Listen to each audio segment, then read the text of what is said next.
My dear students, as you know, the whole country and almost the whole world is affected by COVID-19 epidemic. All schools and colleges are closed according to government order. Therefore, in these circumstances, online teaching is necessary. You should also take interest seriously in these online classes for completing the syllabus on time. मेरे प्रिय विद्यार्थियों, जैसा कि आप सभी लोग जान रहे हैं कि वर्तमान समय में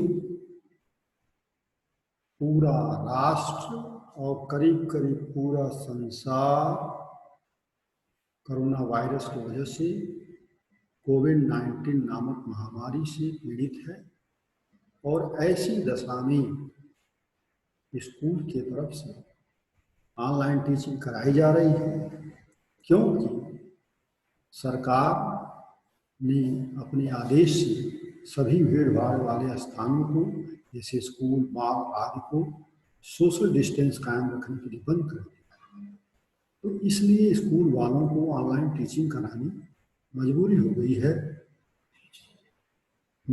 गई है और इस ऑनलाइन टीचिंग के वजह से जो ऑनलाइन क्लासेस चलाए जा रहे हैं उसमें आप लोगों को भी रुचि लेनी चाहिए ताकि आप लोगों का सिलेबस समय से समाप्त हो जाए और ताकि आप लोगों को आगे परीक्षा में कोई दिक्कत न हो। Today I want to teach you the second portion, part 2 of the first chapter, chemical reaction and chemical equations. जैसा कि आप लोग जान रहे हैं कि आपके केमिस्ट्री के जो फर्स्ट चैप्टर का नाम है chemical equation and chemical reaction and chemical equation, उसका पार्ट 1 हम इसके पहले टर्म पर पढ़ा चुके थे। अब उसी के आगे आज पार्ट 2 पढ़ाएंगे, बताएंगे, समझाएंगे, दिखाएंगे और आप लोग उसे ध्यान से सुने, देखें। According to this teaching point, I will tell you about the following remaining topics. इस टीचिंग पॉइंट के तहत जो टॉपिक्स इसके पहले टर्म पर पढ़ाए जा चुके हैं उसके बाद जो टॉपिक्स बचे हुए हैं उसे हम आज बताएंगे। और बचे हुए टॉपिक्स में क्या क्या हैं वो इस प्रकार है। पहला है डिस्प्लेसमेंट रिएक्शन। इसके पहले शायद हम 2 रिएक्शन आपको बता चुके हैं। तो डिस्प्लेसमेंट रिएक्शन और डिस्प्लेसमेंट रिएक्शन के बाद है double displacement reaction and next oxidation reaction and after that reduction reaction. इस तरह से आज 4 केमिकल रिएक्शन के बारे में आपको बताया जाएगा। In same sequence, now I will tell you about the first remaining topic, displacement reaction. The teaching lines are as follows. मतलब आज इस समय हम आपको डिस्प्लेसमेंट रिएक्शन के बारे में बताएं और इसके पहले कॉम्बिनेशन रिएक्शन और डिकम्पोजिशन रिएक्शन बता दिए थे। इन डिस्प्लेसमेंट रिएक्शन, अब डिस्प्लेसमेंट रिएक्शन की डिफिनेशन सुनिए। In displacement reaction, one element from its salt is displaced by a more reactive element. For example, CSO4 plus Zn is equal to ZnSO4 plus Cu. Second, Fe plus CuSO4 is equal to FeSO4 plus Cu. Third, Pb plus CuCl2 is equal to PuCl2 plus Cu, etc. इसे ध्यान सुनिए। जैसा कि displacement reaction की definition बताई गई है कि जो साल्ट होता है उसमें से एक एलिमेंट डिस्प्लेस कर दिया जाता है मोर रिएक्टिव एलिमेंट के पास। CuSO4 जो है एक साल्ट है और जिसमें Cu जो है पॉजिटिव है, SO4 नेगेटिव है। इस CSO4 में से एक जेडहेन अगला मोर रिएक्टिव एलिमेंट है। जेडहेन जिंक जिसको कहते हैं वो CuSO की तुलना में मोर रिएक्टिव एलिमेंट है। इसके द्वारा CU को डिस्प्लेस कर दिया गया, यानी CU को हटा दिया गया और उसकी जगह जेडहेन ने ले लिया। सेकेंड इक्वेशन देखिए, सेकेंड इक्वेशन में जो साल्ट है CuSO4 है, कॉपर सल्फेट। अब इस कॉपर सल्फेट में CU को डिस्प्लेस किया जाएगा किसके द्वारा? Fe आयरन के द्वारा। मतलब आयरन जो है मोर रिएक्टिव है, तो CU को हटा देगा और उसकी जगह पर आयरन Fe आ जा रहा है। फिर नेक्स्ट CuCl2 कॉपर क्लोराइड है, यह भी सॉल्ट है जिसमें कॉपर को Pb ने लेड ने हटा करके उसका जगह ले लिया। तो मतलब पहले वाले साल्ट में CU को हटा दिया और जेडहेन ने उसका स्थान ले लिया। दूसरे वाले CuSO4 में कॉपर को हटा करके Fe ने उसका स्थान ले लिया। और तीसरे वाले में कॉपर क्लोराइड में कॉपर को हटा करके लेड ने उसका स्थान ले लिया। तो एक चीज को जब हटा करके दूसरी चीज वहां रख दी जाती है, इसको हम कहते हैं डिस्प्लेसमेंट प्रतिस्थापन। या इस तरह से यह डिस्प्लेसमेंट रिएक्शन के बारे में हो गया। In same sequence now I will tell you about the second remaining topic, double displacement reaction, the teaching lines of H1। इसके ऊपर जो आप हम लोग पढ़े हैं वो सिंगल डिस्प्लेसमेंट, अब पढ़ने जा रहे हैं डबल डिस्प्लेसमेंट रिएक्शन। तो दो जो है एलिमेंट इधर होंगे, दो एलिमेंट इधर से। In double displacement reaction, change of ions takes place between two reactants to form new products। इसमें होता क्या है कि आयंस की अदला बदली हो जाती है, जिसकी वजह से दो नए कंपाउंड्स बनते हैं।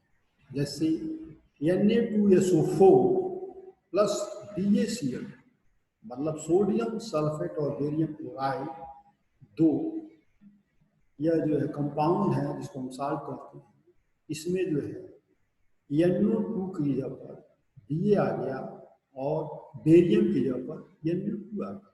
इस तरह से दो नए प्रकार के साल्ट BaSO4 और NaCl, तो इस दो डिस्प्लेसमेंट हो रहा है। Na की जगह Ba ले रहा है, बेरियम ले रहा है, सोडियम की जगह बेरियम ले रहा है और बेरियम की जगह सोडियम ले रहा है। दो तरह का डिस्प्लेसमेंट, दो बार डिस्प्लेसमेंट हो रहा है, इसीलिए इसको हम डबल डिस्प्लेसमेंट रिएक्शन कहते हैं। इन NH पॉजिटिव, SO4 नेगेटिव, जो भी साल्ट होता है, कोई भी साल्ट हो, उसमें एक पॉजिटिव आयन होता है और एक नेगेटिव आयन। जैसे BaCl2 में बेरियम पॉजिटिव आयन है और Cl2 नेगेटिव आयन है।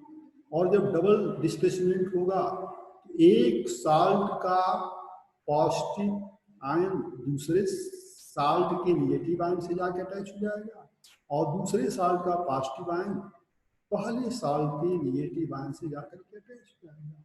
इस तरह से यह डबल डिस्प्लेसमेंट रिएक्शन होगा। In same sequence, now I will tell you about the third remaining topic, oxidation reaction। The teaching lines are as follows। अब इसी क्रम में मैं आप लोगों को तीसरा बचा हुआ टॉपिक बताएंगे, जिसका नाम है ऑक्सीडेशन रिएक्शन, ऑक्सीकरण अभिक्रियाएं। ऑक्सीकरण अभिक्रियाएं इसमें होता क्या है, इसकी डिफिनेशन क्या है?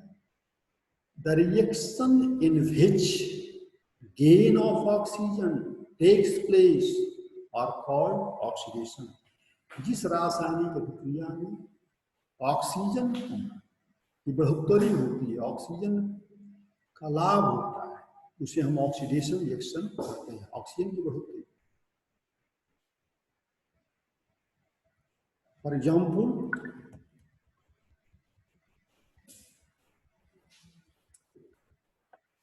CuCu plus O2, 2Cu plus O2 is equal to 2Cu। इसमें देख रहे हैं कि कॉपर के साथ ऑक्सीजन ऐड हो रहा है तो बन जा रहा है कॉपर ऑक्साइड।